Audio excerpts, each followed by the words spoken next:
Now I'm going to explain when we write CV or resume, what do we have to consider? What do we have to think about? Okay, here was the consideration for the resume and CV, both of them.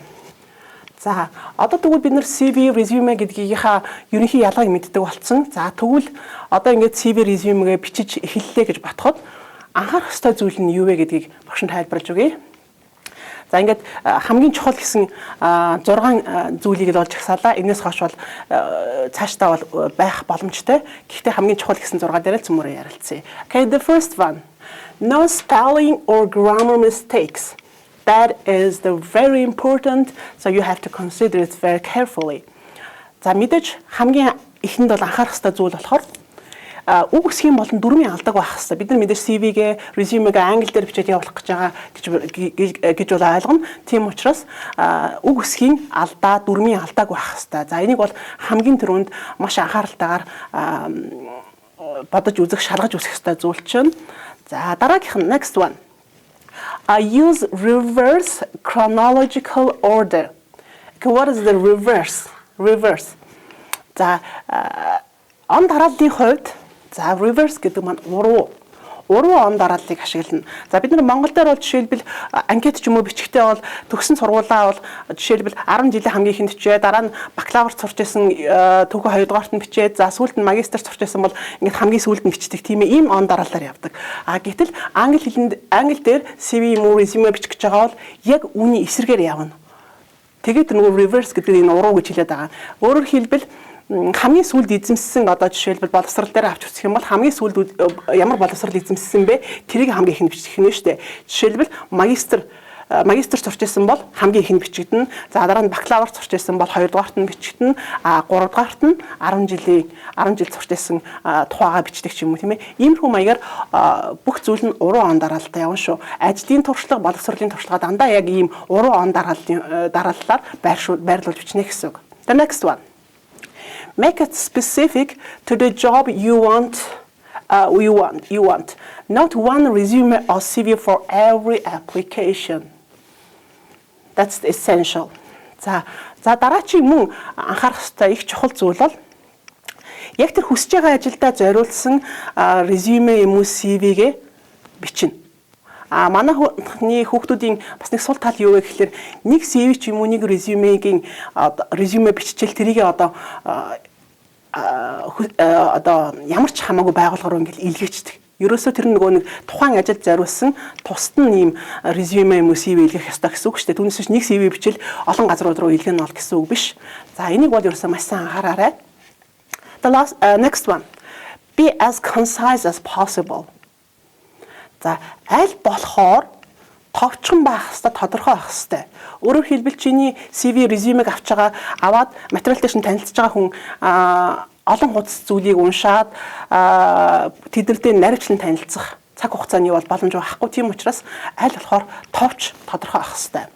The next one. Choose organized and clean layout. За аль болохоор ийм эмх цэгцтэй тэгээд ийм цэвэрхэн форматуудыг сонгох ёстой гэсэн үг. Өөрөөр хэлбэл бахан үргэлжлсэн үг явснаас илүү ийм хөснөгдсөн гэдэг ч юм уу тийм ээ ингээд дараалуулсан иймэрхүү форматыг сонгох ёстой. Тэгээд тэр нь бол олон одоо үсгийн фонд солиагүй тийм ээ нэг Times New Roman, нэг Arial явж яснаа өөр одоо үсгийн фонд явдаг ч юм уу. Иймэрхүү маягаар ингэж олон зүйлийг хольж болохгүй маш их эмх цэгцтэй цэвэрхэн байх ёстой. The last one. Use action and positive verbs like, for example, motivated, monitored, created, analyzed, coordinated, etc. За аль болохоор ер нь бол бид нар аль болохоор үйл үг хэрэглэнэ. За тэр үйл үг маань бол аль болохоор эерэг утгатай үйл үгнүүдийг бид нар өөрсөндөө өөрийнхөө материал дээр бичгтээ сонгож хэрэглэнэ гэсэн үг. За иймэрхүү үгнүүдийг бол жишээ болгоод багш нь бол бичсэн байгаа. За okay, that's it for today. Hope to see you for the next time with the professional English classes. Bye. Okay, good morning, students. Welcome back to the professional English classes. It's my pleasure to see all of you through online.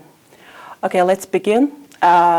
here is the topic for today, resume and CV. So let me explain for you what's the difference between curriculum vitae or CV. Okay, first one. To explain, for the pronunciation for the resume, if we are using this word as a verb, we will pronounce it resume. If you're using this word as a noun, we call this read this one resume.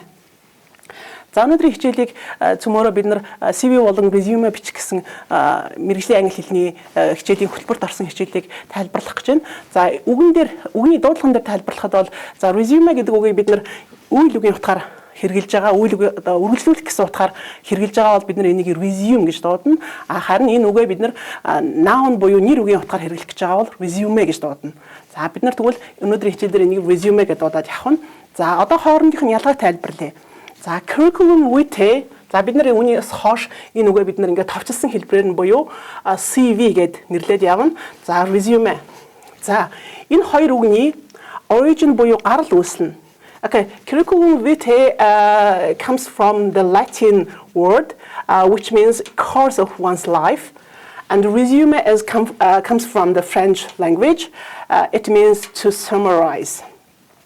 За гарал үүслийн хувьд болохоор curriculum vitae гэдэг үг маань бол латин хэлнээс гаралтай үг бахан. Энэ бол одоо хүний одоо амьдралын одоо зам гэдэг тийм ээ, хин нэгэн хүний амьдралын зам гэсэн утгатай латин хэлний үг юм байна. Харин resume гэдэг маань франц хэлнээс англи хэлэнд орж ирсэн үг. За тэгээд товчлох, нэгтгэн дүгнэх гэсэн ийм утгатай үг юм байна. And the next one is form. Curriculum vitae is a singular. The curriculum vitae is a plural, and there is no singular and plural version for the resume. За хэлбэрийн хувьд бол curriculum vitae гэх юм бол бид нэг ганц тоон дээр хэрэглэнэ.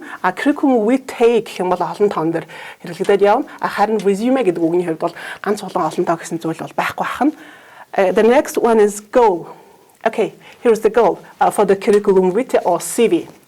Okay, let me read it for you. Comprehensive list of accomplishment, application for academic positions, jobs related to the colleges or universities.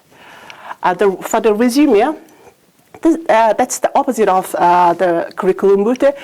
Brief list of accomplishment, application for jobs in industry. Okay, let me explain this one in Mongolian. За тэгвэл CV resume-гийн одоо гол зорилго нь юу юм бэ гэдгийг тайлбарлаж байна. За comprehensive гэдэг маань дэлгэрэнгүй гэсэн үг байхгүй юу? За тэгвэл одоо ололт амжилтынхаа тухай юм дэлгэрэнгүй жагсаалтыг бид нар curriculum vitae буюу CV-дээ оруулж өгдөг байх нь өшөө. Application бид өргөдөл гэж ойлгож байна. Application for academic positions гэдэг нь одоо боловсролын байгууллагт одоо холбоотой ямар нэгэн албан тушаалд одоо хүсэлтэд өргөдлөө илгээж байгаа бол бид нар CV-г бичдэг байна. За мөн коллеж болон ихтэй сургуультай холбоотой ямар нэгэн ажилд орох гэж байгаа бол бид нар CV гэдэг зүйлийг бичиж илгээдэг байна шүү дээ ажил олгогч руугаа.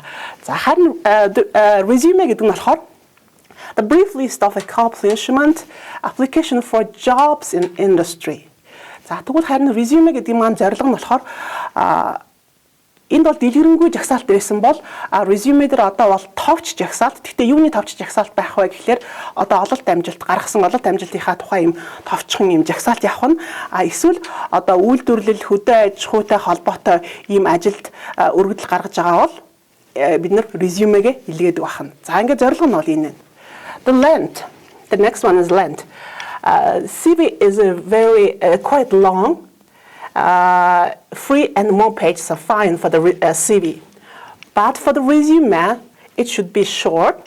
The 1 and 2 pages are enough, and the 2 pages are ideal. За тэгвэл одоо хэр хэмжээтэй материал бичих нь одоо зүү зохистой юм бэ гэсэн зүйлийг тайлбарлая. За CV-н дээр бол бид нэр CV-ний маань агуулга бүтцэн бол ерөнхийдөө нэлээд юм урт байдаг. За 3 буюу түүнээс дээш хуудас байж болно. Харин resume бол ерөөсө богинохон нэгээс 2 хуудас байх хангалттай. Ер нь бол 2 хуудсыг одоо хамгийн боломжтой хэмжээ гэж үздэг. The last one, the common info included.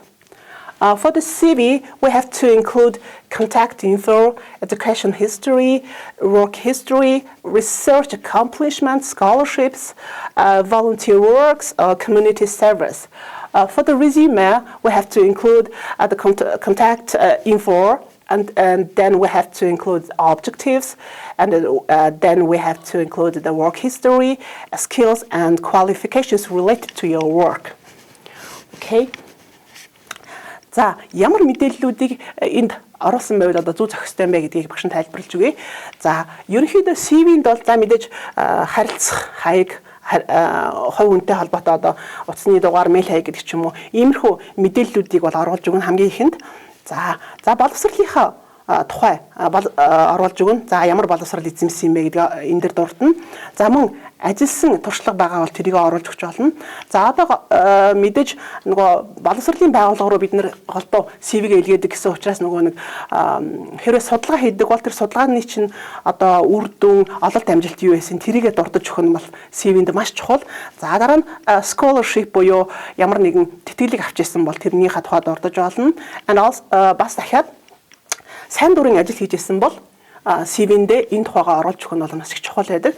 За дараа нь community service буюу одоо нийгэмд чиглэсэн одоо сайн дурын ажилтай төстөө гэсэн үг шүү дээ, тийм ээ. Нийгэм чиглэсэн юм ажил хийжсэн бол тэрийгээ бид нар CV-ндээ дурдж өгөх юм бол их одоо цогц боллоо гэж үздэг. Харин resume дээр за мэдээж хуулинд нь төстэй зүйл болохоор мэдээж тэр нөгөө өөртөө холбоотой мэдээллийн хэсгийг бол аль алинд нь оруулж өгч байна. За одоо ингээд ялгаатай зүйл нь болохоор resume дээр болохоор objectives буюу зорилго.